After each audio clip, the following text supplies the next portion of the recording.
తల్లి 2019లో కరెక్ట్ గా 21 రోజుల ముందర నేను మంగళగిరి అభ్యర్థిగా మీ ముందర నుంచున్నా. ఆనాడు వాస్తవంగా మీరు ఎదుర్కొన్న సమస్యలు నేను తెలుసుకోలేకపోయా. అదేవిధంగా నేనేంటో మీకు అర్థమవలేదు. ఎన్నికలు అయిపోయినాయి. 5350 ఓట్లతో నేను ఓడిపోయాను తల్లి. ఓడిపోయిన దగ్గర నుంచి నేను వదిలిపెట్టలేదు తల్లి నియోజకవర్గాన్ని. గతంలో ఎవరిని ఓడిపోతే వెళ్ళిపోయేవారు, పనిచేసేవారు కాదు. అలాంటిది నేను ఓటమి చెందినా కూడా మంగళగిరిలోనే ఉన్నా. మంగళగిరి ప్రజలకి నేను సేవ్ చేసిన తల్లి.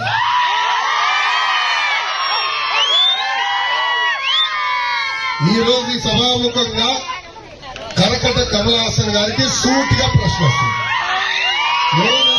కరకట కమలాసన్ తెలీదా? అరే మీకు తెలియలేదా? ఒక్క చెప్పండి. అరే నువ్వు ఆగబ్బా, పెద్దమ్మకి తెలియదంట చెప్పని. అమ్మా బాలబాబు గారు తెలుసు కదా, పవన్ అన్న తెలుసు కదా, వాళ్ళిద్దరు కన్నా అద్భుతమైన నటుడు ఉన్నాడు. అతని పేరు కరకట్ట కమలాసన్. మన నియోజకవర్గం శాసనసభ్యుడు ఆల రామకృష్ణారెడ్డి గారు. ఆయన ఎంత అద్భుతంగా నటిస్తాడంటే 6 నెలల క్రితం నేను రాజీనామా చేస్తున్నా, ముఖ్యమంత్రి గారు అనేక హామీలు ఇచ్చాడు నియోజకవర్గానికి, ఏ ఒక్క హామీ నిలబెట్టుకోలేదని చెప్పినాడు. ఆనాడు ఆయనే చెప్పారు నన్ను మంత్రి చేస్తానని చేయలేదన్నాడు.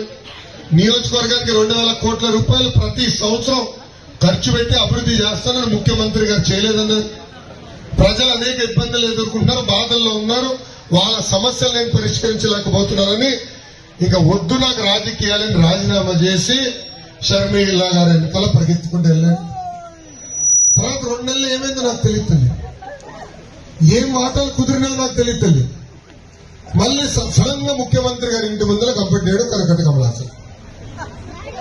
పక్కన కట్ చేస్తే సీను ముఖ్యమంత్రి గారు కండ వేస్తున్నారు. ఇంత అద్భుతంగా నట్టుడుతాడు. ఇలా ఎన్నో నటులు చేస్తాడు. రేపు వస్తాడు మళ్ళీ క్యారేజ్ పట్టుకుని పొలంలోకి వస్తాడు. మళ్ళీ అదేదో క్యారేజ్ నిలిచినట్టు ఒక యాక్టింగ్, మళ్ళీ ఇంకొక యాక్టింగ్, ఇటు అద్భుతమైన నటన మొదలు పెడతాం. తల్లి నటన నాకు తెలుస్తాను. ముందున్నట్టుగా చెప్తా, చేయగలిగితే చేస్తానంట, చేయలేకపోతే క్షమించండి నేను చేయలేనని చెప్తా. అమ్మా నేను ఓడిపోయిన తర్వాత కూడా కేఆర్ కొండూరుకి ఆరోగ్య రథాలు పంపించాను.